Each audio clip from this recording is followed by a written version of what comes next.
Now, the week this video is going live is the Optical Fiber Communications Conference, or OFC.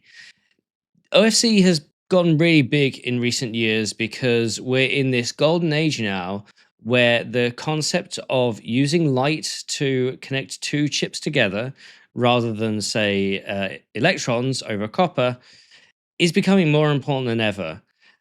This year, there are going to be a number of key announcements, and it's on the back of some industry legitimization from NVIDIA. So let's go check it out. What's your minimum specification? Now, to start this video, I want to preface by showing off this graph. This is a graph of how optics is perceived in the industry. Now, whatever you're connecting with light, point A to point B, the key critical element is how you connect it. Right now, Gen 1, right at the top left of this diagram, is where most of us start. If you are in the enterprise space and you're dealt with top of rack switches, or even if you've decided to go ham on your home network and gone for the 25 gig or 40 gig cards that are currently existing, the way you connect those cards together, those network connections together, is through a cable that uses an optical transceiver. Now, if you're familiar with regular networking, the standard RJ45, 10 gig Ethernet, 1 gig Ethernet, you'll know that the plug is relatively simple, and at end to end, that cable is purely just copper. Well, if you want to make that copper line into a fiber optic line in order to put light through it, you need to have a way to generate light at one end and light at the other. And the way the industry does this typically is through optical transceivers on the end of your cables. That means when you have one of these optical transceivers and cable, you plug it into a system, and the system feeds you electrical data. It feeds you electrons. It's up to the transceiver to convert from optics through the cable, and at the other end, the optical signal will be converted back into an electrical signal. This is how most industry standard optics work today in the data center, whether that's a standard enterprise installation or AI or HPC. Optical connectivity takes power, and if you've watched the recent NVIDIA conference keynote, they'll say up to 30 watts per connection when you're dealing in high speed. So just to get from end to end, that's a 30 watt connection before you've transmitted any data. That's a lot of power, but the benefit here is one of the key ones that light has over copper, that optical fiber has over electrical signals. While the bit error rate, the frequency in which you lose data, is roughly the same, optical fiber can do distance incredibly well. This is why when you connect data centers together across the country, we're talking cables that can do 1 kilometer, 10 kilometers, 100 kilometers, 1,000 kilometers or more. Or if you're in the US, maybe that's in miles. Now, one of the key aspects of optical is also bandwidth. Normally in a copper cable, you have electrons, you have zeros and ones, and it goes through the wire. With optics, you can configure for different wavelengths of light. This is normally represented as multiple colors. And the fact is, you can submit multiple colors wavelength of light down a fiber, down a cable at once, and then reconstitute the exact bits, the exact data at the other end when you convert it back into electrical. So a standard cable, instead of having one wavelength of light travel down it, you could have 2, 4, 8, 16, and the list goes on. And this is a highly active area of research right now, which is why the OFC conference is pretty special. Now, the legitimization I want to bring up is the fact that in this graph, Gen 1 is typically what we see in the data center today, pluggable optics. There is a way to get more efficient optics in your switch-to-switch topology, and that's by using Gen 2. This is where, instead of having the transceiver in the cable, you have the transceiver on the package of the switch chip. Now, this is incredibly complex. When you have a transceiver, your thermals and your physical environment is a bit more free, so you don't have any restrictions. The minute you start putting it in silicon, in package, or next to the package of your switch chip, you have to worry about thermals. You have to worry about the SerDes connection in between the chip. And then you also have to worry about how pluggable your cable is into that design. Now, Broadcom and a number of other switch manufacturers have gone down this Gen 2 route by enabling your switch ASIC and then essentially off package, but still in switch optics.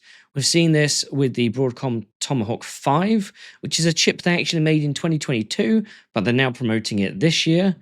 NVIDIA showed off their first generation, which is Gen 2 in our diagram, of these switch chips, starting with Ethernet by the end of this year in 2025, moving on to the InfiniBand switch in 2026. The thing is, that's not the be all and end all of it. And I've seen a number of media think that this is the dawn of a new age of GPU to GPU optical connectivity.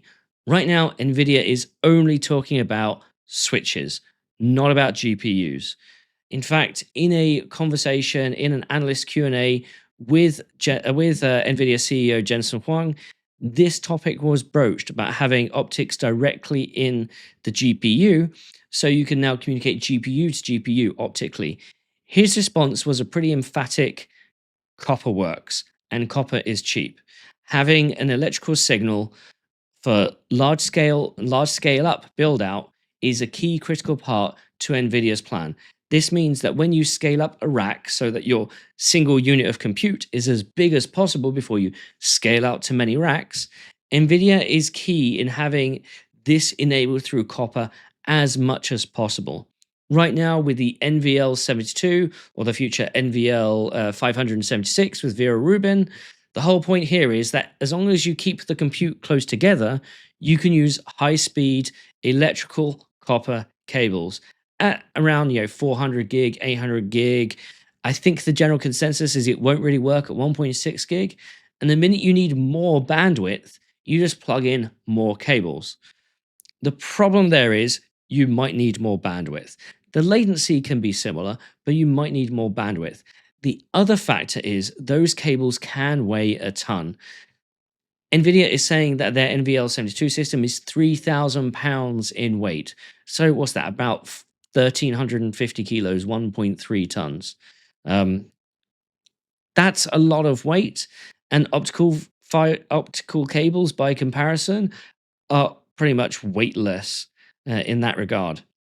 The problem here is that NVIDIA and Jensen is already scaling the amount of compute, the amount of switches. So in this case, it's literally the top of rack switch, not the NV link switches in the middle. The only dimension they've got left to go really is up. So this means going beyond a standard rack of 42U or 48U, and perhaps in the future building a rack of 70U. Jensen in our Q&A said, his goal for the data center as we push 600 kilowatts per rack, or over a megawatt per rack, or even beyond that, is that in a data center, space is cheap. So all you have is the rack and the power delivery to supply it. And then you have some deck chairs and some drinks, and it'll be a very pleasant experience. Both you and I know that seems a bit weird. And keeping tabs on copper when you have to go that far in the future might be a dead end. And this is why optics is fascinating. Now, when we say optics GPU to GPU, let's go back to the diagram. We're really thinking about Gen 3 and Gen 4 here. This is co-packaged optics. This means that you have an electrical chiplet or an optical chiplet, or both, and you directly attach it to your compute chiplet, either by 2.5D stacking next to each other, and then you have an interposer that does a high bandwidth link at terabytes per second, or you literally stack it on top in a 3D stacking motion. The thing here is that this is still in R&D because we need the technology to make those chips. We not only need an electrical technology that is efficient, we also need an optical process that is efficient. Right now, the biggest optical player in the world is probably Global Foundries with their Global Foundries 45 optical process. I know IMEC has a 200 millimeter wafer process. TSMC recently announced their COUPE process, which is their co-packaged optics process. That's actually what NVIDIA is using for their switch chips. But again, it's next to package rather than co-package with the silicon. It's a little weird in that definition. But like I say, if we go back to our generations, um, Gen 1 is what we have in the data center today. Gen 2 is what NVIDIA and Broadcom are talking about. But if you want literal GPU to GPU connectivity, that's where we get Gen 3. Now, you may notice that I've covered this on the channel before. This is what IR Labs and competitors are doing. This is building an optical chiplet that you can use either for GPU to GPU connectivity, or you can use as a GPU to a stash of high bandwidth memory connectivity. And their current chiplet solutions, they're using the Supernova light source, and the Terrify chiplet solution has been shown and demoed at 4 terabit per second. And the whole point is you can have in a standard modern ASIC 10 of these optical chiplets for 40 terabit per second. And that's a lot faster than, say, HBM memory is today, or chip to chip connectivity is today, especially as you scale out. Now, that's obviously not the version that might end up in massive GPUs in the future. The company's been very clear, and when I've spoken to the CEO Mark Wade about this, is that the real timeline, for this integration, maybe late 26, 27, 28 onwards. That's when companies are going to realistically be looking at good high-speed optics for GPU to GPU, for ASIC to ASIC communication. It's also when the manufacturing side of the business is going to ramp up. Part of the issue here is that manufacturing light chiplets, optical chiplets, is like manufacturing analog. You need to work out the manufacturing and the post-manufacturing optimization to get there. And this is why the announcement at OFC from IR Labs is actually particularly interesting. They're moving on from their 4 terabit per second chiplet to an 8 terabit per second chiplet. So literally double the bandwidth for pretty much the same die area, for pretty much the same shoreline bandwidth as before. This is the one that actually their partners are heavily looking into as they build out their roadmap. The 4 terabit per second one that we've seen over the last couple of years, really makes sense from a proof of concept. And I know they've sent out thousands and thousands of development kits with those chips enabled to help their partners. But the 8 terabit chip is where it's going to really start to kick off. And no doubt the roadmap goes well beyond that. The interesting thing here, though, is that IR Labs has NVIDIA, AMD, and others, and Intel as investors. So clearly, while NVIDIA is not using the solution that they've announced in the IR Lab solution in what they've announced in their switch chips, and Jensen has gone on record and saying they want to scale with copper, clearly optics is in the future before. I can't imagine this is just Jensen having his finger in so many pies and being afraid to miss out. I mean, IR Labs is looking forward to demoing this, and because I'm recording this before the show, we'll show up some of the B-roll that they supplied with us for their 8 terabit per second chiplet. What's impressive here is that not only is this an 8 terabit per second chiplet, but it's the world's first UCIe optical chiplet. It's all designed for scale-up, putting GPU with GPU or GPU with memory. It combines CMOS technology with the silicon photonics process, enabling optical communication from millimeters to kilometers, making a data center one big GPU. The other aspect here, I think, that we should point out is that there are multiple ways to generate light in silicon, and they all have their pluses and minuses. I've seen a company that creates blue light through micro LEDs. The only limitation is you can only get one wavelength per fiber. So in order to get multiple terabits per second, you need hundreds of fibers, and maybe that's not practical large scale. There's also, I've seen companies do flip up connectivity that is meant to promise 100 terabits per second, something Celestial AI calls their FAU. And I still need to see that in person. So hopefully I'll get to see that at the show. What IR Labs is doing, and what was essentially validated by NVIDIA at GTC, is the use of microring resonators. Now, a microring resonator is that when you shine light down it, it essentially optimizes the signal. So at the end of it, you come out with the wavelength of light you need. You have a full thermal jacket on-side this microring resonator to not only do some post-manufacturing configuration, but also when you're in the environment of a high-temperature ASIC that will go from 400 watts to 800 watts, 600 watts to 1,000 watts down to 200 watts. These microring resonators are known to be highly temperature variable. But when you have it in the right thermal environment, like a forced thermal environment that gets away from what the ASIC is doing, that's when you get the key performance and the good bit error rates.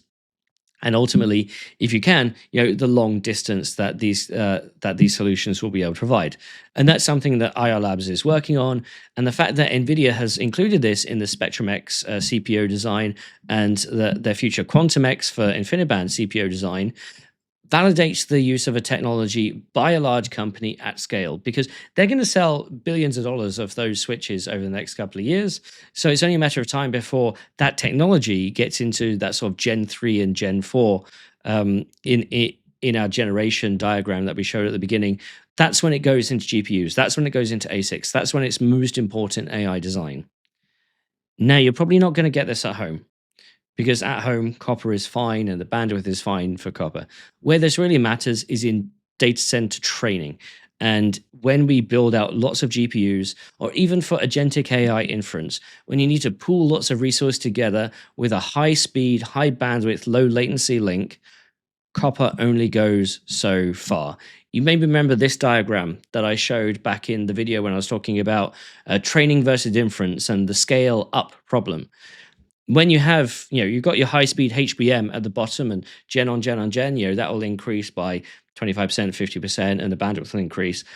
But if you want to go from 8 GPUs, if you want to go from 64 GPUs up to 256 or 512, you need a way to connect them all to all, or through a switching technology, which we still need to sort out, that enables that high speed optical connectivity literally at terabits per second, or tens or hundreds of terabits per second.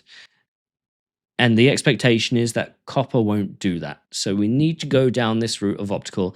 And this is why conferences like OFC are so important. I actually spent some time a couple of weeks before OFC with the CEO of Ayar Labs, Mark Wade, and asked him a few questions about exactly how this is going to go down in the future, how this technology is going to play out, and what their new 8 terabit solution means to customers. Roll the video.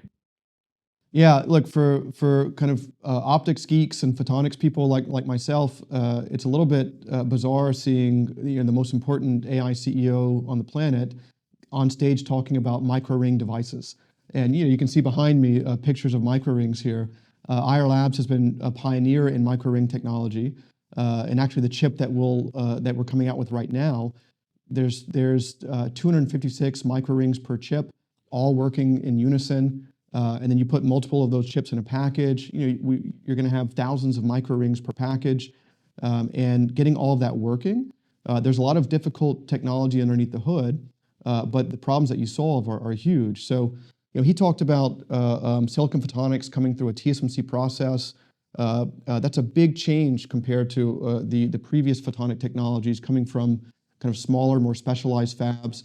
So this transition to foundries like Global Foundries, TSMC, maybe Intel Foundry in the future. This is a huge moment for the optics industry. The other thing he showed is the external laser overall architecture. So you've got lasers that are not integrated alongside or within the silicon photonic chip.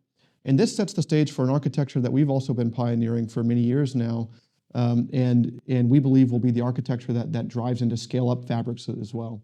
There's a lot of work happening right now to continue to mature the manufacturing ecosystem and the end-to-end supply chain model.